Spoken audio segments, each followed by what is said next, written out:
Hello everyone, আসসালামু আলাইকুম। আমার একটা এক্স স্টুডেন্ট বলেছে তার কফি শপের মেনুটা নিয়ে একটু ভিডিও করে দিতে, যাতে করে সে মেনুটা সম্পর্কে বেসিক একটা ধারণা হবে। সো এই ভিডিও শুধু তার না, আপনাদেরও ধারণা হবে যারা জানেন না, আর যারা জানেন তাদেরকে আমার লাল সালাম। ওকে, কফি শপের এটা মিডল ইস্টের সৌদি আরবের একটা মেনু। প্রথম হচ্ছে কথা বলবো আইস হিবিস্কাস। আচ্ছা, হিবিস্কাস জিনিসটা কে চিনেন? জবা ফুলের ইংরেজি শব্দ হিবিস্কাস, আবার হিবিস্কাস রোজেল আরেকটা জিনিস।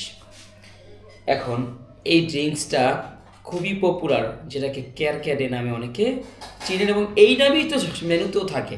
সো বেসিক্যালি এটা একটা ড্রাই ফুলের পাতা, ফুলের পাপড়ি, যেটা আমরা পানিতে ভিজিয়ে রাখতে পারি অথবা আমরা ইনস্ট্যান্ট গরম পানিতে বয়েল করতে পারি। জাস্ট বেসিক একটা রেশিও দিই, রেশিও চেঞ্জ হওয়াটা স্বাভাবিক। যেমন আপনি 1 লিটার গরম পানিতে 30 গ্রাম ওই যে ক্যারক্যাডে পাতাটা বা হিবিস্কাস রোজেলা ফ্লাওয়ারটা বয়েল করবেন 10 মিনিট। বয়েল করলে কী হবে, জিনিসটা রং হয়ে যাবে, লাল হয়ে যাবে। এরপর আপনাকে এটা আবার ঠান্ডা পানি দেওয়া নর্মাল করবেন বা নর্মাল রেখে দিতে পারেন। এরপর আপনি এটার মধ্যে হচ্ছে আপনার সুগার, চিনি দিয়ে মিক্স করতে পারেন। ঠান্ডা হওয়ার পর কাস্টমার অর্ডার করলে আপনি শেকার গ্লাসে শেক করে চাইলে আরেকটা অ্যাডিশনাল ফ্লেভার অ্যাড করতে পারেন, যেমন স্ট্রবেরি, ওই কালারের সাথে যেটা যায়। হিবিস্কাস ক্যারক্যাডের কালার তো আপনারা জানেন। আচ্ছা, আমি জাস্ট ধারণা দিলাম, এক এক জায়গায় এক একভাবে বানাবে, কোনো প্রবলেম নেই। আমার ধারণা দেওয়া যে সে যাতে বুঝতে পারে এটা একটা ড্রিঙ্কস, এটা কফি না, এটা মোহিতো না, এটা একটা জুস টাইপের ড্রিঙ্কস বলতে পারেন। আইস হিবিস্কাস, বিশেষ করে এটা আইসটা চলে। আমি বাসায় মাঝে মাঝে গরম চায়ের জন্য হিবিস্কাস রোজেলা টি খেয়ে থাকি, খুবই উপকারী একটা হার্বাল ড্রিঙ্কস। সেকেন্ড হচ্ছে স্প্যানিশ লাটে। আচ্ছা, স্প্যানিশ লাটে হট হয়, স্প্যানিশ লাটে আইস হয়।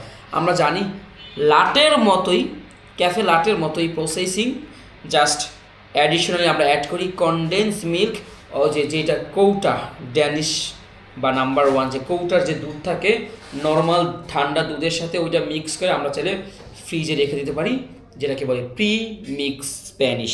কাস্টমার আসলে আমরা এসপ্রেসো নেই, ওই প্রিমিক্স কনডেন্স দুধের মিশ্রিত দুধটা স্টিম করে কাস্টমারকে দিয়ে দিই, তার নাম স্প্যানিশ লাটে। Very simple.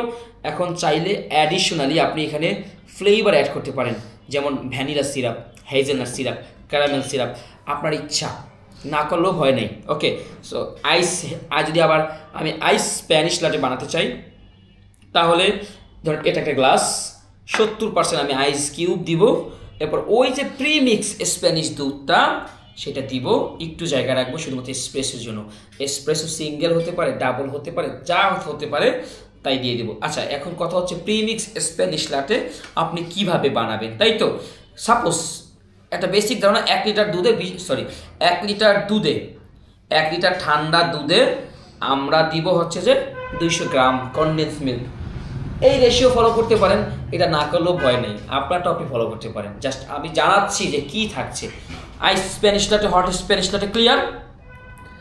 এরপর আর কি আছে? Flat white. আচ্ছা, একসাথে বলি, ফ্ল্যাট হোয়াইট লাটে, ক্যাপাচিনো, 3টা রেগুলার মিল্ক কফি। ফ্ল্যাট হোয়াইটে ফোম একদমই কম, দুধের তাপমাত্রা গরম করা কিছুটা কমিয়ে দেন, দ্যাটস ইট। লাটে একটু বড় কাপে সার্ভ করতে হয়, মিল্কের ফিলটা লাটে কফিতে বেশি। ক্যাপাচিনো মাঝামাঝি অবস্থানে, ক্যাপাচিনো লাটের থেকে ছোট হবে, ফোমের পরিমাণ বেশি হবে। আপনি চাইলে 3টা কফি একটা কাপেই সার্ভ করতে পারেন। তাহলে জাস্ট ব্রেইনকে পুশ করে যে ক্যাপাচিনোতে ফোমটা আমাকে বেশি করতে হবে, লাটেতে আমার ফোমটা মিডিয়াম, আর ফ্ল্যাট হোয়াইটে একদমই মাইক্রোফোম করতে হবে। কাপের সাইজের পার্থক্য কিন্তু আছে। ক্যাপাচিনো আর ফ্ল্যাট হোয়াইট সেম কাপে সার্ভ করা হয়, 5 থেকে 6 আউন্স। এটা নিয়মের বাইরে আপনি বানান, কোনো অসুবিধা নাই। লাটে একটু বড় সাইজে সার্ভ করতে 8 থেকে 12 আউন্স, আপনি 9 আউন্সও বানাতে পারেন, 10 আউন্সও বানাতে পারেন, কোনো অসুবিধা নাই। আমেরিকানো, এসপ্রেসোর উপরে গরম পানি ঢেলে দিলেই আমেরিকান। পানি অ্যারাউন্ড 100 ml বা এসপ্রেসোর 3 গুণ। আইস আমেরিকানো বলবো, আইস আমেরিকানো কিচ্ছু হবে না। আইস আমেরিকানোর জন্য একটা গ্লাস নেবেন, বা যেই কাপে সার্ভ করবেন সেটা নেবেন, 70% আইস দিবেন, নর্মাল টেম্পারেচার ওয়াটার দিবেন, জাস্ট উপরে স্পেস দিয়ে দিবেন, বা পরে স্পেস দেন বা আগে স্পেস দেন, সমস্যা নেই। ক্লিয়ার? এরপর হচ্ছে যে cold brew coffee, most popular black coffee, যেটাতে সবচেয়ে বেশি ক্যাফেইন থাকে। কোল্ড ব্রিউর মেকিং রেশিও হচ্ছে 1:5, 1:6, 7, 8, 9, 10, depends on coffee shop style. Very simple, ধরেন এখানে আমার 100 গ্রাম রুম টেম্পারেচার ওয়াটার আছে, 100 গ্রাম যদি থাকে তাহলে আমি 20 গ্রাম কফির গুঁড়ো দিলাম। কফির গুঁড়ো এটার মধ্যে দিয়ে এভাবে আটকে আমি 16 ঘন্টা রেখে দিলাম, আর কিচ্ছু করলাম না। 16 ঘন্টা পরে আমি গ্লাসে আইস দিলাম, জাস্ট দিয়ে দিলাম, হয়ে গেল কোল্ড ব্রিউ। এটা কি কঠিন? জাস্ট ভিজিয়ে রাখা, নিষ্কাশন সময় নেওয়া, সেটাকে যদি মেশিন থাকে, খুব সুন্দর সুন্দর দেখছি কোল্ড ব্রিউর স্টার্ন আলা মেশিন পাওয়া যায়।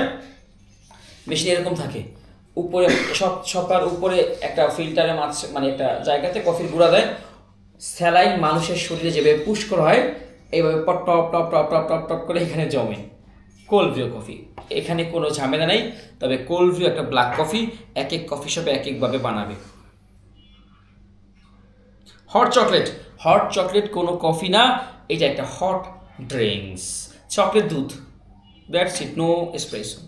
চকলেট আর দুধ একসাথে স্টিম করে বানাতে পারেন, আগে চকলেট দিয়ে একটু গলায়া তারপর দুধ স্টিম করে দিতে পারেন, দ্যাটস ইট। লাটের মতো ফোম, লাটের মতো size, clear? No espresso. Hot chocolate একটা ড্রিঙ্কস। আচ্ছা, আইস ড্রিপ, যেটাকে অনেকে V60 আইস বলে, রাইট? V60 হট যে বানাতে পারে সে V60 আইস বানাতে পারে। আমি হট আইস একসাথে বলি, 1:15 হচ্ছে একটা অ্যাকচুয়াল মেকিং রেশিও, চাইলে চেঞ্জ করা যায়। V60 কে পারে না? আমার পেজে সবাই পারে। V60 হট, পানিটা 3 থেকে 4 বারে দিতে হয়। পানির তাপমাত্রা 88 ডিগ্রি থেকে 92, 94 ডিগ্রি ম্যাক্স হতে পারে। প্রথম পানি দিয়ে 30 সেকেন্ড গ্যাপ, সেকেন্ড পানি দিয়ে 20 সেকেন্ড গ্যাপ, তৃতীয় পানি দিয়ে 15 সেকেন্ড 20 সেকেন্ড গ্যাপ, ব্যাস 4 নম্বরে পানিতে শেষ। 2.5 মিনিটের মধ্যে, সর্বোচ্চ 3 মিনিটের মধ্যে V60 বানাতে হয়, যে ম্যানুয়াল পোরিং, এটাকে বলে V60। জাস্ট আইসটা কি, ধরেন আমি হট V60 বানাতে আমি 300 ml গরম পানি ব্যবহার করলাম। যদি আমি আইস V60 বানাই তাহলে 150 গ্রাম আইস আমি কালেক্টরে দিব। এখন বলো কালেক্টর তো চিনি না, কালেক্টর হচ্ছে কফিটা যেখানে জমা হয় ড্রিপারে দেওয়ার পরে, আর উপরে আমি 150 ml হট ওয়াটার দিব, দ্যাটস ইট। আইস ড্রিপ মানে আইস V60। আর V60 হট তো V60 হট জাপানিজ কফি 2004 সালে যেটা আবিষ্কার হয়েছে। আচ্ছা, আরেকটা জনপ্রিয় কফি টুডেইস কফি। আপনারা জানেন টুডেইস কফি কি? এক ধরনের ব্ল্যাক কফি, খুবই সহজ। এটার একটা মেকিং রেশিও থাকবে, কফির গুঁড়ার সাইজটা কিছুটা বড় দানা, মানে V60 থেকে কিছুটা দানা সাইজটা একটু বড়, আর V60 গ্রাইন্ড সাইজ হচ্ছে মিডিয়াম ফাইন। সো ওই দানাটা একটা মেশিনে কফির গুঁড়া দেওয়ার একটা স্পেস থাকে ড্রিপারের মতো, ওখানে দিবেন, আর আপনি নর্মাল পানি মেশিনে দিয়ে দিবেন। একটা রেশিও ফলো করতে হবে, যেমন 1:7 হতে পারে, আর 1:8 হতে পারে, বা 1:10 হতে পারে। ভেরি সিম্পল, জাস্ট হচ্ছে আপনার সুইচটা অন করে দিলে নিজে নিজে টুডেইস কফি রেডি। আবার টুডেইস কফিকে অনেকে গাওয়া তালিম বলে, টুডেইস কফিকে অনেকে ব্ল্যাক কফি বলে, টুডেইস কফি অথবা কফি অফ দ্য ডে বলে। আইসটা যদি বানান ওই গরমটার মধ্যেই over the full ice, that's it. কেউ ভিন্নভাবে বানাতে পারে, বাট মোট কথা this is a black coffee. Okay, clear? এরপর আর কি আছে?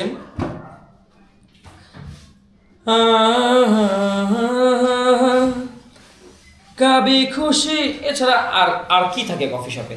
এসপ্রেসো থাকে, কে চিনেন না? কর্টাডো থাকে, কে চিনেন না? মাকিয়াটো থাকে, কে চিনেন না? এই তো মেনু। সো জিনিসকে আপনি সহজ করেন, এভরিথিং উইল বি ইজি।